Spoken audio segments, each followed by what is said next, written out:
एक गांव में रमेश नाम का एक गरीब व्यक्ति रहा करता था, जो बहुत मेहनती था और अपनी मेहनत के बल पर ही वह अपने परिवार का भरण पोषण कर रहा था।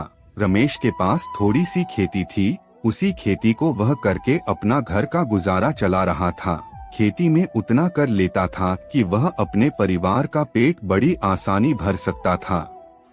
और उसी गांव में एक अमीर शहजादा रहा करता था। शहजादे की पैतृक संपत्ति उसके पास थी, खेत खलियान संपत्तियां भी उसके पास में खूब सारी थी, बेशुमार धन दौलत सब कुछ था। उसके पास जितना बड़ा उसका खजाना था, उतना ही छोटा उसका दिल था।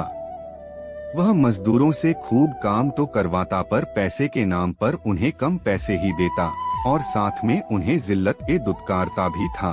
वह बहुत बड़ा कंजूस व्यक्ति था, पर क्या करें, गरीबी के हाल ने मजबूर कर रखा था। आधा गांव उसके खेत खलियान में ही काम करता था।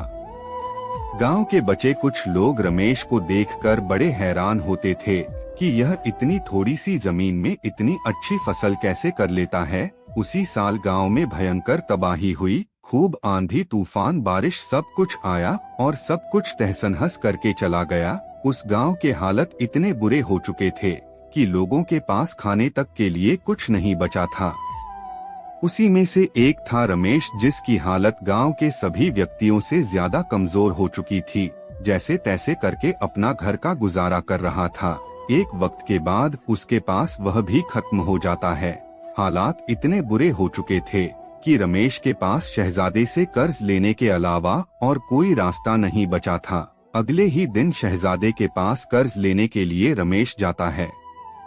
शहजादे ने रमेश की पूरी बात सुनी और उसके मन में लालच जागा। क्योंकि वह पहले से ही कंजूस था, तो उसने सोचा क्यों ना मैं इसे कर्ज देने से बेहतर है कि मैं इसे अपने खेत में ही काम पर लगा लूं, क्योंकि अगर मैंने इसे कर्ज दे दिया तो यह कर्ज कहां से लौटा कर देगा। इसके पास तो इतना बड़ा खेत भी नहीं है। उसने रमेश से कहा कि रमेश, मैं तुम्हें पैसे तो नहीं दे सकता, मैं तुम्हें अपने यहाँ नौकरी पर रख लेता हूँ और मैं तुम्हें सिर्फ 2000 रुपया महीना के दूंगा। पर रमेश ने कहा कि जो दूसरे मजदूर लोग हैं वह काम कर रहे हैं तो उन्हें तो 3000 रुपया मिलता है और ऊपर से 2 गेहूं की बोरी भी अलग से दी जाती है। शहजादे ने कहा कि देखो रमेश, मुझे दूसरों से मतलब नहीं है, तुम्हें अगर काम करना है तो करो, वरना मेरे पास में बहुत मजदूर हैं काम करने के लिए। रमेश मानता ना तो क्या करता, अपनी मजबूरी और परिवार वालों का पेट पालने के लिए वह शहजादे को हाँ कर देता है। रमेश के जाने के बाद शहजादा बहुत ज्यादा खुश होता है और सोचता है कि अब मैं इससे खूब काम कर आऊंगा, क्योंकि इसके किस्से मैंने सुने हैं और इसे ऊपर से पैसे भी कम देने पड़ेंगे, मुझे तो डबल फायदा होगा। अगले ही दिन से रमेश शहजादे के यहाँ पर नौकरी करने लगता है। रमेश खेतों में खूब मेहनत करता और उसकी मेहनत के बल पर उसने 6 महीने का काम सिर्फ और सिर्फ 4 महीने में खत्म कर दिया। जब यह बात शहजादे को पता चली तो बड़ा खुश हुआ, लेकिन उसके अंदर बेईमानी का ईमान डगमगा गया। उसने सोचा, जब इसने मेरा काम 6 महीने का 4 महीने में कर दिया तो क्यों ना मैं 2 महीने के पैसे बचा लूं और मैं इसे मना कर देता हूं कि अब मुझे तेरी जरूरत नहीं है। जब तेरी जरूरत पड़ेगी तब मैं तुझे वापस अपने पास बुला लूंगा, पर अभी तू यहाँ से चला जा। जब रमेश अपने तनख्वाह लेने के लिए जाता है तो शहजादा उसे साफ साफ इनकार कर देता है कि रमेश, अब तुम कल से यहाँ मत आना, तुम्हारी अब मुझे कोई जरूरत नहीं। रमेश बेचारा शहजादे के खूब हाथ पैर जोड़ता है। वह कहता है कि मालिक, मुझे नौकरी से मत निकालो, मेरे बच्चे भूखे मर जाएंगे, मैं आपके सहारे ही तो हूँ। अब मैं कहाँ जाऊँगा, किसके पास जाऊँगा, किसके पास काम मांगने के लिए जाऊँगा? और इस गाँव में आपके जितना धनवान व्यक्ति और कोई दूजा है भी तो नहीं। मालिक, मेरी गरीबी पर तो थोड़ा सा रहम खाइए। अगर मुझसे कोई गलती हो गई हो तो मुझे बता दीजिए या मुझे उसकी कोई सजा दे दीजिए, पर मुझे नौकरी से मत निकालिए। पर उस लालची शहजादे को अपने धनवान होने पर बड़ा घमंड था। उसने रमेश के आंसुओं पर बिल्कुल भी तरस नहीं खाया और उसे उल्टा दुत्कार कर भगा दिया और कहने लगा कि रमेश, अब तुम मुझे दोबारा यहाँ दिख मत जाना। रमेश ने लाख मिन्नतें की उसके पैर तक छू लिए, पर उसका दिल जरा सा भी ना पिघला।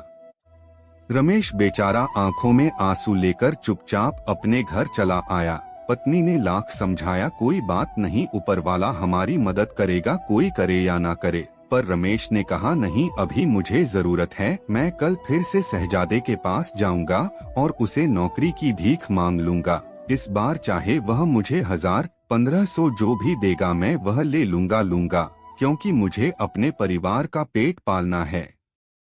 सुबह होते ही रमेश उस शहजादा के घर पहुंच जाता है। शहजादा उसे देखकर कहता है, मैंने तुम्हें कल ही मना करा था ना कि तुम यहाँ मत आना, अब क्यों आए हो यहाँ पर? रमेश ने कहा, साहब, मेरे अन्नदाता, मेरे मालिक, मुझे नौकरी पर रख लो वापस, वरना मेरे बच्चे भूखे मर जाएंगे, मेरी कुछ मदद करिए आप। लाख मिन्नतें करने के बाद भी उस शहजादे ने उसे नौकरी पर रखने के लिए मना कर दिया और उसे फिर दुत्कार कर भगा दिया। अगले ही दिन वापस वह रमेश उम्मीद में जाता है कि आज शहजादा मान जाएगा, आज तो मुझ पर कुछ तो दया दिखाएगा, पर रमेश ने जैसा सोचा वैसा नहीं हुआ। शहजादे ने उसे वापस बुरा भला बोलकर अपने दरवाजे से बाहर कर दिया और अब से यही रोज क्रम चल रहा था। लगभग 1 हफ्ता बीत चुका था, पर रमेश की बातों का उस शहजादे पर कोई असर ही नहीं हो रहा था। जैसे ही यह बात गांव वालों को पता चली कि रमेश के साथ इतना अत्याचार हो रहा है, गांव में लोग बातें करने लगे कि हमारे गांव का शहजादा कितना बुरा इंसान है कि वह शहजादा उस गरीब इंसान की थोड़ी सी भी मदद नहीं कर सकता।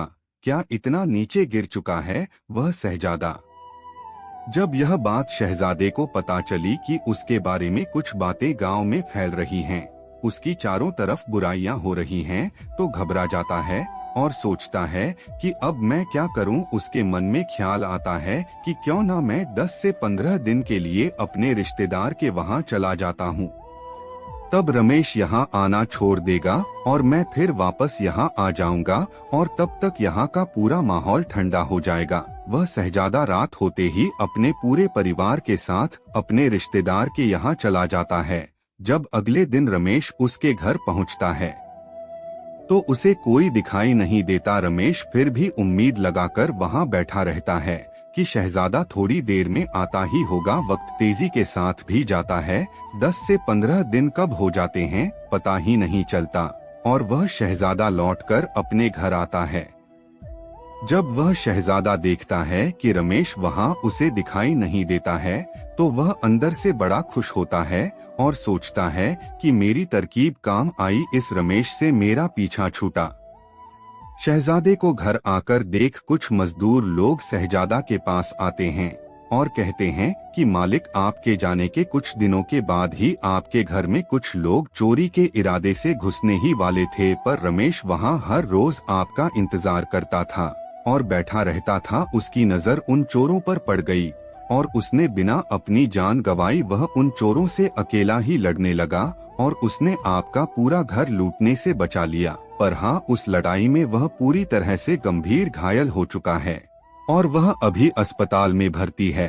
गांव वालों की बात सुनकर उस शहजादे का थोड़ा सा मन ठंडा पड़ गया। उसने सोचा कि मुझे रमेश से मिलना चाहिए। जब वह रमेश से मिलने के लिए अस्पताल पहुंचा तब उसे पता चला कि उसे सुबह ही घर भेज दिया गया है। शहजादा भागते हुए रमेश के घर जाता है और रमेश के घर की हालत और रमेश की हालत देखकर उसे बड़ा अफसोस होता है और रमेश से कहता है, मुझे माफ कर दो, मैंने तुम्हें गलत समझा और मुझे अपने किए पर बहुत शर्मिंदगी महसूस हो रही है। मैंने तुम्हारे जैसे नेक ईमानदार इंसान से गलत व्यवहार किया, मुझे ऐसा नहीं करना चाहिए था। रमेश कुछ कह पाता, इतने में शहजादे की आंखों से आंसू छलक पड़ते हैं। रमेश कहता है कि मालिक, आपने मेरे बारे में सोचा वही मेरे लिए काफी है। फिर वह शहजादा रमेश को अपने घर वापस नौकरी पर रख लेता है और उसके घर की हालत पूरी सही कर देता है और इस बार शहजादा रमेश को ज्यादा पैसे देता है। इससे रमेश की घर की हालत भी अच्छी हो जाती है और रमेश वापस अपना जीवन अच्छी तरह से जीने लगता है। हमें इस कहानी से यह शिक्षा मिलती है कि हमें किसी के साथ भी गलत व्यवहार नहीं करना चाहिए। अगर आपको हमारी यह कहानी अच्छी लगी हो तो हमारे चैनल को सब्सक्राइब जरूर करें और कमेंट करके जरूर बताएं कि यह कहानी आपको कैसी लगी।